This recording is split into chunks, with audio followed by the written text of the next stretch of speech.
안녕하세요, 감성필름입니다.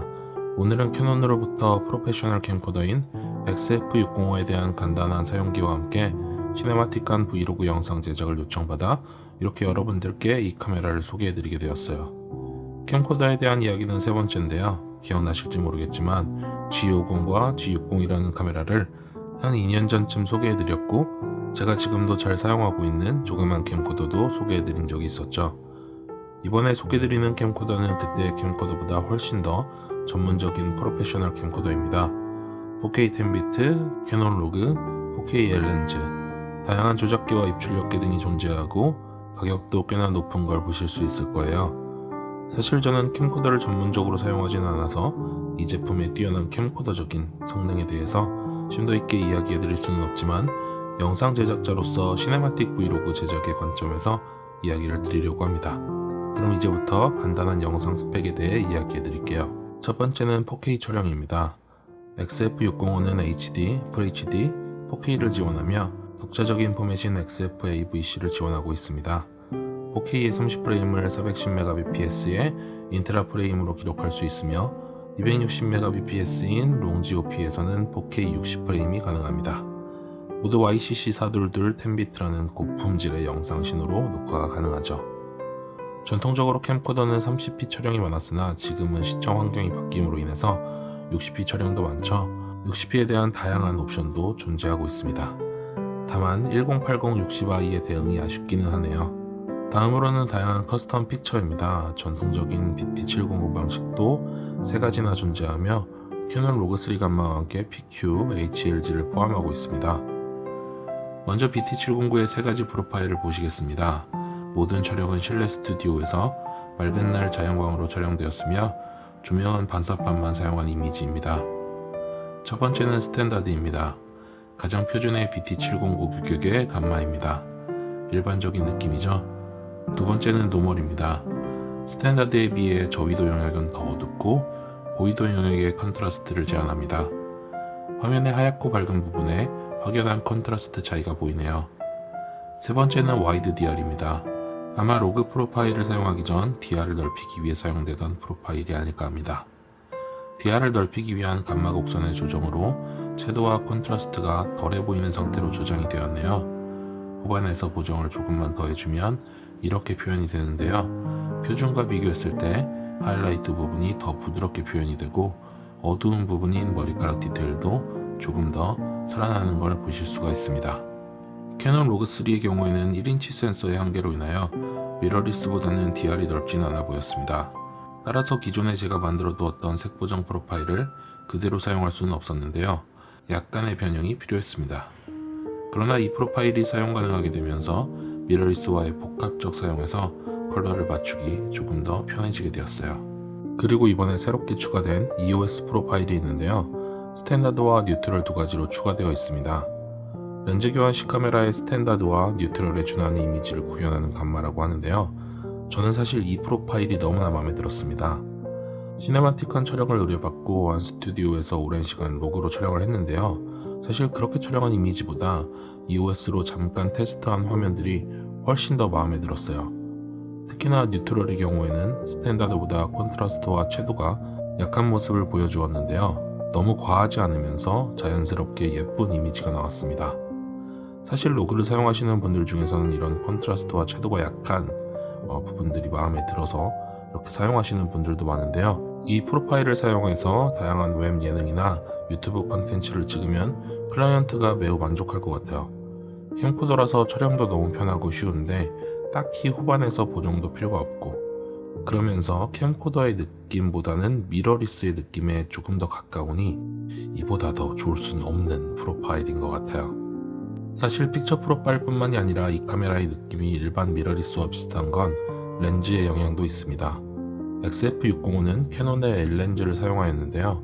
4K 대응의 광학 15배 줌 렌즈로 렌즈의 해상력이 매우 좋아서 이렇게 아주 광각의 촬영에서부터 클로즈업 샷까지 카메라의 위치를 변경하지 않고 촬영이 가능합니다.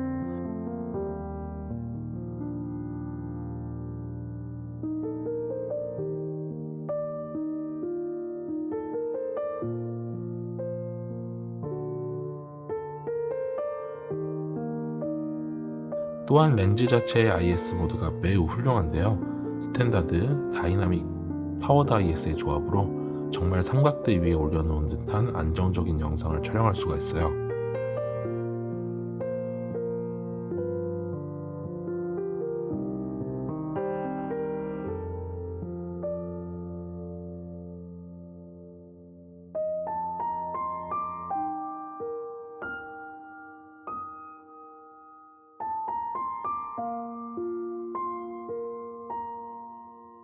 표준에서 다이나믹으로 변경 시에는 화각의 손실이 발생하니 그 부분은 꼭 확인하시고 촬영하시기 바랍니다. 파워드 IS의 경우에는 카메라의 좌측면에 하나의 버튼으로 존재하기 때문에 훨씬 더 편리하게 손떨림 모드를 조절하실 수가 있어요. 다음으로는 AF 성능입니다. 캠코더에서 가장 중요한 성능이라고 할 수 있죠. 캐논의 듀얼 픽셀 시모스 AF-X를 차용했으며 XF 시리즈에서는 최초로 눈동자 AF를 지원합니다.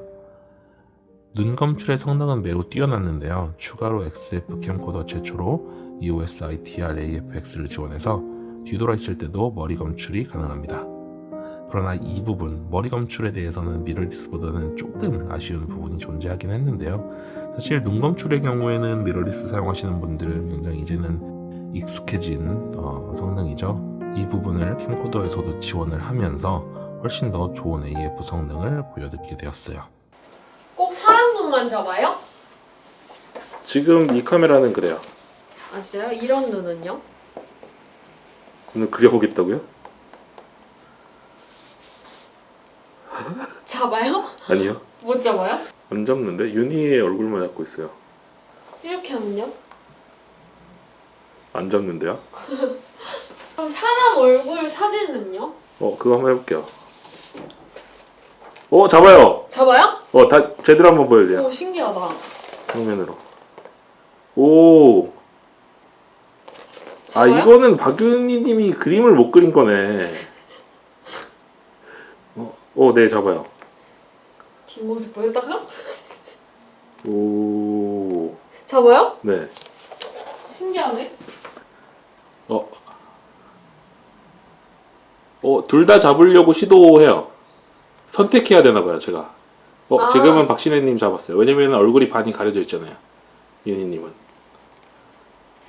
이러면은 선택하라고 나와요. 친구는? 지금 전혀 잡을 생각이 없습니다. 두 번째는 카메라의 편의성과 기동성에 대한 이야기입니다. 카메라의 좌측으로 많은 조작 버튼들이 존재하는데요. 빠른 현장에서는 메뉴로 들어가서 조작을 변경할 시간이 없기 때문에 이렇게 많은 버튼들을 두고 쉽고 빠르게 변경할 수 있게 하는 게 매우 중요해요. 기본적인 버튼들은 이렇게 화면의 표시 정보를 변경하는 것에서부터 화이트 밸런스, ISO, ND 필터 등의 농도를 조절하는 것 등 촬영에 관한 조작도 가능합니다. 이러한 버튼들은 자신의 촬영 스타일에 맞게 변경할 수가 있는데요. 총 11개의 버튼에 100개 이상의 할당 가능한 항목을 지정하여 넣을 수 있어요. 처음에는 너무 많은 버튼들이 있어서 오히려 어려워 보일 수 있지만 조금만 익숙해진다면 촬영이 아주 빠르게 이루어집니다. 저는 풀 오토 버튼을 자주 활용했는데요. 매뉴얼 모드로 사용하다가 판단이 어려울 경우가 있었어요. 이럴 때 풀 오토로 변환하여 카메라가 자동 세팅해준 화면을 보면서 힌트를 얻어서 정보값을 변경하는 방식으로도 사용을 했습니다. 또한 ISO만 자동으로 변경해주는 버튼도 존재하기 때문에 세팅은 그대로 두고 노출면 변경하는 방식도 사용할 수 있어 매우 편리했습니다. 카메라의 뒷부분에는 이 카메라의 다양한 출력계가 있는데요. SDI와 HDMI를 포함해 여러 옵션들을 제공하고 있습니다. EVF, LCD, SDI, HDMI가 동시 출력 가능하며 외부 레코딩을 지원합니다. 중계 촬영이나 방송에서 매우 편리하게 사용될 것 같아요. 이렇게 다양한 기능과 옵션, 그리고 조작기를 포함하고 있음에도 기체는 크게 소형화되고 가벼워졌습니다. 이렇게 삼각대에 올려서 가볍게 들고 다녀도 쉽게 피로해지지 않고 중대형 정도의 카메라용 크로스백에도 충분히 들어갈 사이즈라 카메라 하나만 갖고 다큐멘터리 촬영 등을 다닐 수가 있었습니다. 저는 촬영 전날이면 카메라 바디, 신별로 필요한 렌즈, 외장 모니터, 여분의 배터리 등 많은 부수 장비를 챙기고 있습니다. 가끔은 필요한 화각의 렌즈를 다 챙기지 못해 아쉬울 때도 많은데요.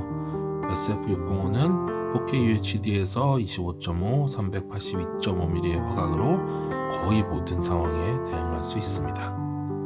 외장 모니터를 챙기지 못했는데 야외에서 너무 햇빛이 셀 때도 큰 문제가 없습니다.